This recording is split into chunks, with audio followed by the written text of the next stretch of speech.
सैयद मुस्तफ़ा कमाल जो कि पाकिस्तानी पार्लियामेंट के एमपी है, मेंबर ऑफ पार्लियामेंट है, उन्होंने कहा जनाब स्पीकर इंडिया चांद पे पहुंच चुका और हमारा कराची में गटर तक नहीं है, हमारे बच्चे गटरों में गिर गिर के मरे।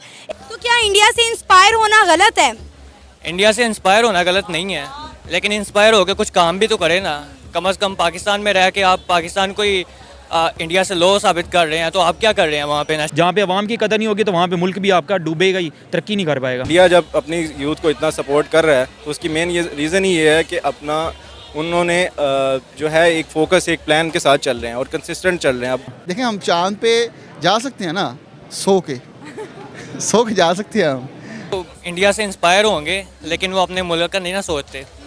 अगर वो शायद मुल्क का सोच लें तो ये बेहतर होगा उनके लिए भी, और पाकिस्तान को इंडिया के साथ कंपैरिजन करना छोड़ दें, वो बहुत बड़ी स्टेट है। स्पार्क को मुझे अभी भी याद है कि एक टूथपेस्ट आती थी पहले, उसकी मुशाबह भी रखा गया है और उसमें कोई काम नहीं है। दुश्मनी अपनी जगह पे रखो, लड़ो बॉर्डर पे, मार्टर मारो एक दूसरे पे, लेकिन ट्रेड खोलो, बॉर्डर्स खोलो अपने। और अब हो ये रहा है कि पाकिस्तान जो है वो किसी हद तक झुक रहा है इंडिया की तरफ, उनको कह रहा है यार हमें चांस दो, हम आपसे ट्रेड करना चाहते हैं, लेकिन इंडिया आगे से मुंह लगाने को तैयार नहीं है कि इंडिया वाकई हमसे बहुत ऊपर चला गया और दुनिया इंडिया को मान रही है। I think third most economy के लिहाज से इंडिया जो है ना वो चला गया after this China and USA. तो अब इंडिया को अगर आप देख लें तो सिर्फ एक पॉइंट है, वन पॉइंट, वो है कंसिस्टेंसी। वहाँ पे जो है ना, अगर आप किसी को आपने प्राइम मिनिस्टर सेलेक्ट किया ना या इलेक्ट किया आवाम ने, तो वो कंसिस्टेंट है, उसने अपने 5 ईयर कंप्लीट करने ही करने हैं। भारत चंद्रयान 3 का मिशन करने के बाद चांद पे पहुंच चुका है और सक्सेसफुली लैंड होने के बाद दुनिया भर में अपना नाम कमा चुका है। ये देखकर पाकिस्तान ने भी भारत को चैलेंज करने के लिए चीन के साथ एक मिशन किया, पर जब सामने खबर आती है और सच्चाई सामने आती है कि जिस तरह से चीन ने पाकिस्तान को उल्लू बनाया है और पूरी दुनिया ने पाकिस्तान का मजाक उड़ा दिया है। दूसरी ओर एक पार्लियामेंट में पाकिस्तान के एमपी कहते हैं कि भारत चांद पे पहुंच चुका है और यहाँ पर पाकिस्तानी बच्चे गटर में गिर कर मर रहे हैं। ये है पाकिस्तान की असली हालत। दूसरी ओर 2 करोड़ 60 लाख पाकिस्तानी स्टूडेंट है स्कूल ड्रॉप हो जाते हैं या फिर ये शिक्षा से काफ़ी दूर है। ये जब बात सामने आती है तो पाकिस्तान के सामने एजुकेशन की इमरजेंसी सामने आती है और लोग पाकिस्तानी सरकार को बड़ा कोसते हैं, क्योंकि इस प्रकार की असाक्षरता अगर किसी देश में होगी तो वो क्या तरक्की करेगी। ये लोग आए दिन भारत के साथ कंपेयर करते हैं, भारत से जंग करना चाहते हैं और भारत को नीचा दिखाना चाहते हैं। शिक्षा में इतना पीछे होने के बावजूद आप इस तरह से बातें क्यों कर सकते हैं? इतना बेसिक कॉमन सेंस पाकिस्तानियों में बिल्कुल नहीं है और कुछ बुद्धिजीवी पाकिस्तानी इस बात पे चर्चा भी करते हैं। आइए देखते हैं इस वीडियो में। अगर आपको हमारा वीडियो पसंद आता है तो हमारे चैनल को सब्सक्राइब कीजिए। धन्यवाद, जय हिंद। और अब मून पे पहले ये पहुंच गए हैं, लेकिन ज़मीन पे हमारे पास इधर आवाम के पास खाने के लिए पैसे नहीं है। भाई अगर आप पहले सबसे पहले अपनी आवाम को तो देखो ना, आप अगर दुनिया के साथ मुकाबले कर रहे हैं लेकिन आपकी तो औकात नहीं है, तो क्या ज़रूरत है इन मुकाबले करने की? क्या दिखावा करने की ज़रूरत ही नहीं है हमें। किस चीज़ का दिखावा कर रहे हैं? जब हमारी औकात ही नहीं है हमारी चांद पे जाने की, तो हम क्यों जा रहे हैं? बात तो ये बनती है ना, सिंपल सी बात है। अब चौधरी सही नहीं कह रहे थे, वो देखो सामने चांद नजर आ रहा है, जाने की क्या जरूरत है? ऐसे सही कह रहे हैं बिल्कुल, तो वो तो जोक था उनका। लेकिन दूसरी तरफ अगर हम इंडिया की बात करें ना, मुंबई लोग जो है ना वो बड़ी बड़ी कंपनियों के सीईओज जो है ना वहाँ पे रहना पसंद करते हैं। दोनों ही, कराची भी बीचेस समंदर लगता है, मुंबई को भी समंदर लगता है, लेकिन वहाँ पे समंदर की कंडीशन क्या है और हमारे यहाँ क्या कंडीशन है, यहाँ से कंपैरिजन आप कर लें।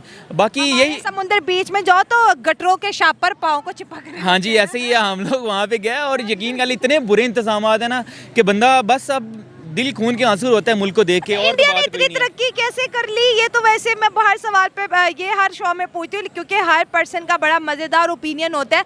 आपको क्या लगता है कि हमारे पार्लियामेंट बार बार इतने बड़े सेशन के अंदर इंडिया को प्रेस कर रही है? तो पहले मौलाना फजल रहमान है, अब जो सैयद मुस्तफ़ा कमाल है, इसके बाद जो हमारे जो है ex prime minister Imran Khan साहब थे, वो अपने जलसों में लाखों लोगों के सामने तारीफ। यार उनके अंदर तारीफ की कोई चीज़ है तो सब तारीफ कर रहे हैं। ऑब्वियसली बात है, वो तो दिखाई दे रहा है। अगर हम अंधे हैं तो फिर तो हमें दिखाई नहीं देगा। सिंपल सी बात यही है। अगर हम जेलेसी में कह सकते हैं कि भाई इंडिया तरक्की नहीं कर रहा, इंडिया में लोग जो है ना भूखे मारे हैं, अगर रियलिटी में अगर जाके हम देखें ना, सपनों से निकल के बाहर आएँ, तो हमें दिखाई देगा कि इंडिया वाकई हमसे बहुत ऊपर चला गया और दुनिया इंडिया को मान रही है।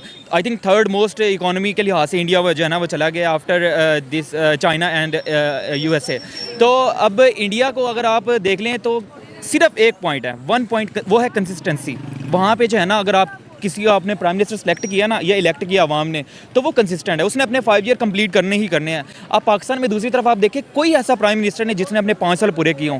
ये डिफरेंस है, मेन डिफरेंस। ये भी तो है ना, मुझे अपने सियासतदानों से ये भी गिला है कि आप आवाम को भड़काते भी हो इंडिया का नाम लेके, फिर आप उनकी तारीफ भी करते हो, मतलब दोनों कश्तियों में सवार हैं। तो तारीफ तो बनती है ना भाई, वो क्या करें, अब मजबूरी है उनकी। अब एक तरफ वो नज़र आ रहा है कि वो मुल्क जो है ना वो ऊंचाइयों पे जा रहा है, तो अब लेकिन पॉइंट स्कोरिंग होती है इनकी, सियासी पॉइंट स्कोरिंग होती है। ये अब आप देख लें पिछले तकरीबन ऑलमोस्ट 6-7 मंथ अगो इंडिया का जो रुपीज़ था ना, इंडियन रुपीज़, अब हमारे वो ऑलमोस्ट 1.5 से 2 रुपए के बराबर था और आज 3.5 रुपए हो गया है। आज ये हालात हो गए। इधर से आप अंदाज़ा लगा लें कि दिन ब दिन जो है ना वो जिस तरह हमें पढ़ाया जाता था कि पाकिस्तान दिन दुगनी रात चुगनी तरक्की करेगा, ये करेगा, तो वो इंडिया ने जो है ना वो दिन दुगनी रात चुगनी इंडिया तरक्की कर रहा है। तो हम पीछे से पीछे जाई जा रहे हैं। मुझे तो यही लग रहा है कि हम 90s में थे, अब हम उससे भी पीछे जाई जा रहे हैं। हमारा कोई फ्यूचर मुझे नज़र नहीं आ रहा।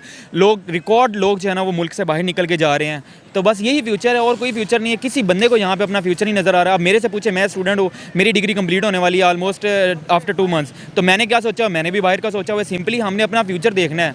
ऑब्वियसली हम पाकिस्तान से प्यार करते हैं, लेकिन हम उस कंट्री में किस तरह रहें जहाँ पे हमारा गुजारा ही ना हो, हमारा फ्यूचर ही ना हो। अब हमने इतने पैसे लगा के अगर स्टडी की है तो हमें वो अवेल भी तो हो, हमने फैमिली को भी तो चलाना है ना। अगर हम नहीं चला पाएंगे, हाँ जाहिर बात है, अगर हम नहीं चला सकेंगे तो हम मूव ऑन करेंगे ना। अब रिकॉर्ड लोग जो है ना वो मूव ऑन कर रहे हैं यहाँ से। अब जाहिर बात है यहाँ पे ना तो कानून को फॉलो करता है, कानून उसी का। इंडिया की यूथ वापस आ रही है, इंडिया की यूथ वापस आ रही है भाई, वो लोग रोज़गार दे रहे हैं तो आ रही है ना। अब हमारे यहाँ क्या हो रहा है, हम तो रोज़गार लोगों से छीन रहे हैं। हम तो ये करते ही यही है, जिसके पास ताकत है वो दूसरे का रोज़गार छीन के वो अपने कब्जे में कर लेता है। मैं आपको 100 यहाँ पे मिसालें दे सकता हूँ, लेकिन वो टीवी पे चल नहीं पानी कि बड़े बड़े जो इधर मगरमच्छ बैठे हुए हैं वो लोगों के कारोबार के ऊपर कब्जा कर रहे हैं। तो इस तरह कभी भी मुल्क नहीं चलते। लेकिन इन बातों को इन लोगों को गधे हैं ना, इनका अक्ल ही नहीं है इनमें। इन लोगों को कभी भी समझ नहीं आएगी। ये अपनी मर्ज़ी के फैसले जजों से करवाते हैं, अपनी मर्ज़ी के सारे काम जो है ना जो इनको दिल करेगा। ये समझते हैं कि बादशाह चल रही है यहाँ पे। जो भी एक बंदा एक सीट पर जाता है ना तो वो खुद को ज़मीनी खुदा समझ लेता है। वो कहता है कि बस जो मैंने डिसाइड कर लिया होना वही है,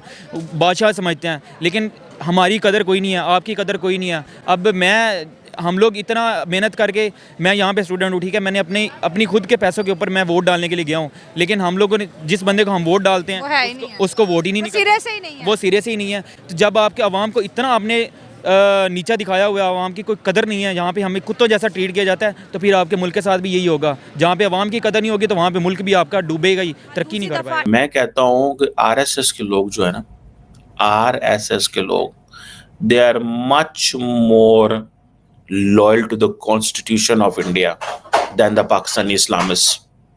आपको पता है पाकिस्तानी इस्लामिस्ट ने कॉन्स्टिट्यूशन तोड़ा, डिक्टेटर्स का साथ दिया, मुल्क के अंदर एमरजेंसीज का नफाज करवाया ताकि वो क्या कर सके, वो मुल्क के अंदर शरिया को इम्प्लीमेंट करा सके, रिलीजियस वो जो शरिया है उसको इम्प्लीमेंट करा सके। इसलिए एंड इन रियलिटी वो क्या कर रहे थे, RSS ने तो ऐसे नहीं किया। They followed the path of democracy, they followed the path, they kept waiting for a time. उस वक्त तक इंतजार करते रहे, आज तक वो इंतजार कर रहे हैं। We will follow democratic constitutional political means to transform India, and for this matter the people's will is required, and they are waiting for the will and they are implementing the will.